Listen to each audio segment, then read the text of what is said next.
At his peak, John D. Rockefeller controlled 90% of all the oil in America. He didn't drill the most of it. He didn't refine most of it. He didn't even own most of it outright. He controlled it. There's a difference between owning and controlling, and that difference is worth $600 billion. I'm going to show you his exact formula, and I'm going to show you how it works right now, even if you have zero money. Most people look at Rockefeller and think he was just lucky. Born at the right time, right industry, right connections. That's wrong. Rockefeller started with nothing. No inheritance, no family money.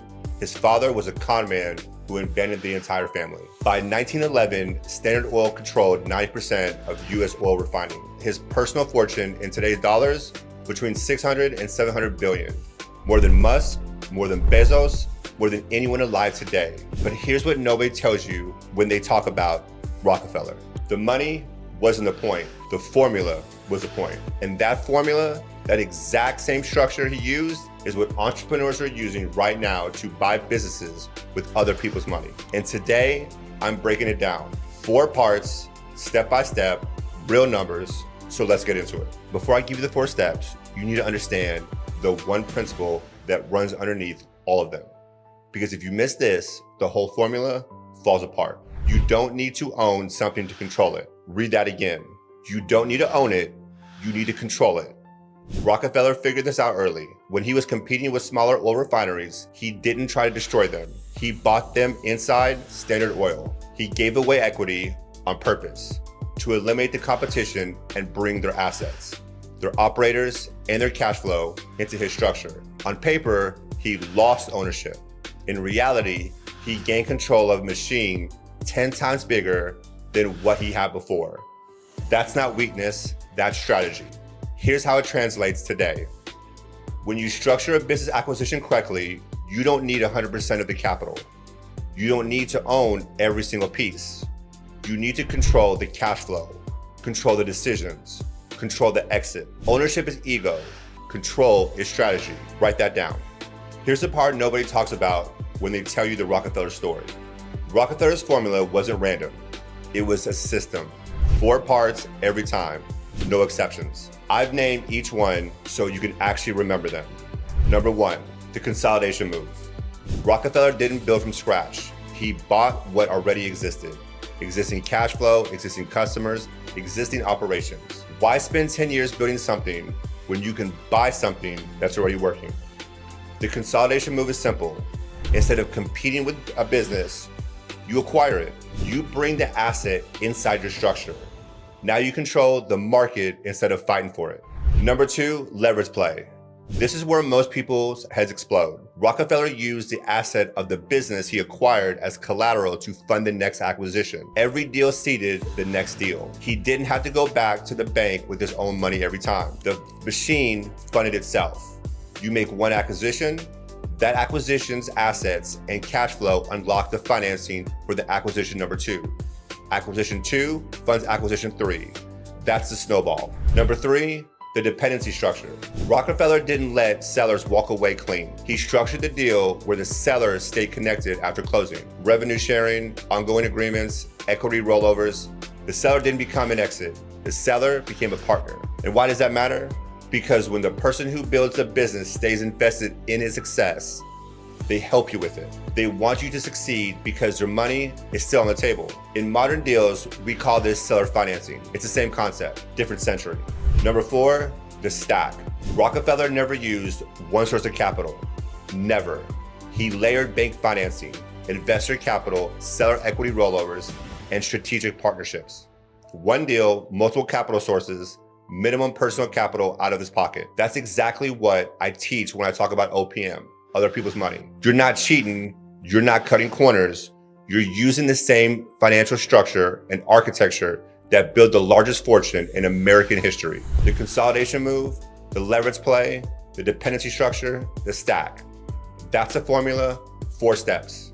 If this is landing differently than anything you ever heard about wealth builders before, good. That's the point. Hit subscribe before you keep watching. I break down exactly how to apply this in real deals every single week, and you don't want to miss what's coming next. Now let's make this real, because you don't want to walk away thinking This is just a history lesson about a dead billionaire. This formula works right now, and I see it being executed every single week. Here's what the consolidation move looks like today. You find a business in your niche. Maybe it's a competitor, maybe it's a complementary service, and instead of trying to outmarket them, you buy them. You inherit their client list, their revenue, their team, their reputation. You didn't build it, you acquired it. Now you control it. Here's what the leverage play looks like today. You buy a business, number one. That business has equipment, real estate, contracts, receivables. You use those assets as collateral to secure the loan for the business number two.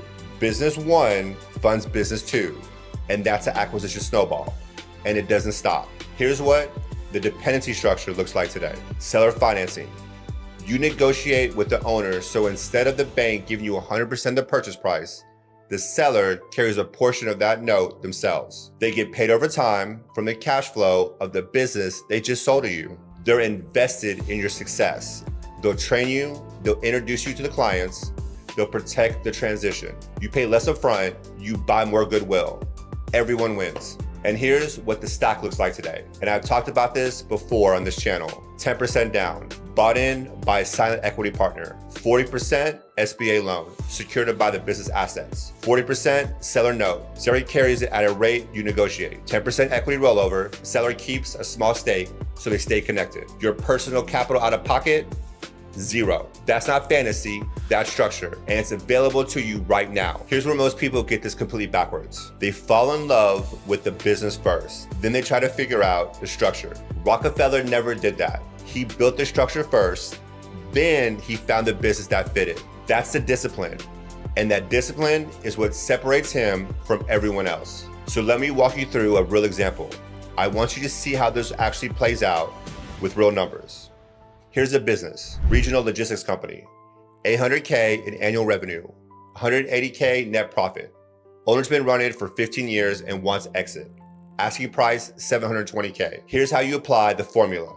Step one, the consolidation move. You already own or in the process of acquiring a small delivery operation. This logistics company is a direct complement. Instead of competing for the same clients, you absorb their operation into yours. Now you're not a small operator, you're a regional player with two revenue streams and one overhead structure. Step two, the leverage play. The logistics company owns 3 trucks, a warehouse lease, and $90K in outstanding receivables. You use all 3 assets before you even close the deal as part of your collateral package for the SBA. The bank isn't lending against your personal net worth.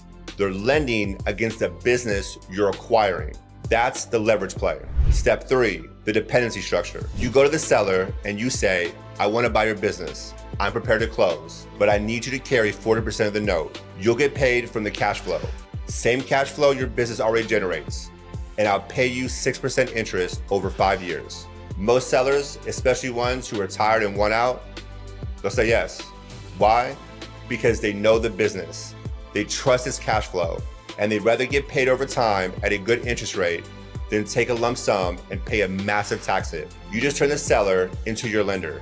And step 4, the stack. Here's what the full capital structure looks like. 10% down, which is $72K, brought in by a silent equity partner who takes 15% of the business. 40%, $288K, SBA loan at current rates secured against the business assets. 40%, the other $288K, seller note at 6% rate over 60 months. 10%, $72K, equity rollover. Seller keeps a small stake. They stay connected. They help you win. Your personal capital out of pocket, zero. The business generates 180K profit a year. Your debt service on the SBA loan and the seller note combined is roughly 72K a year. Year one profit after debt service, 108,000. You just bought a 6-figure income stream with nothing out of your pocket.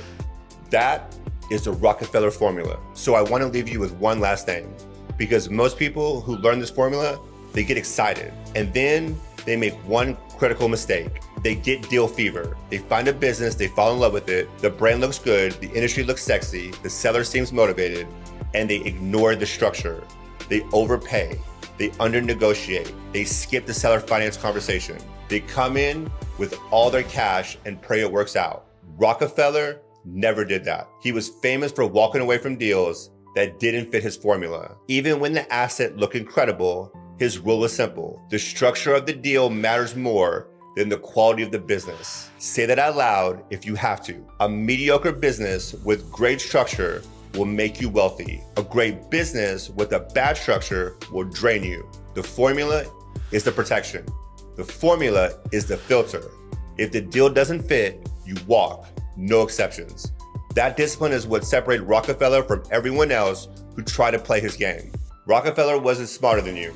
He wasn't luckier than you. He just understood one thing that most people still don't get. You don't need to own the whole game. You just need to control it. 4 steps: the consolidation move, the leverage play, the dependency structure, the stack. That's it. Everything else is noise. You don't build a $600 billion empire by working harder. You build it by controlling more than you own, using more than you have, and walking away from everything that doesn't fit the formula. Now, if you want to see exactly how I apply this in real acquisitions, step by step with numbers, watch this next.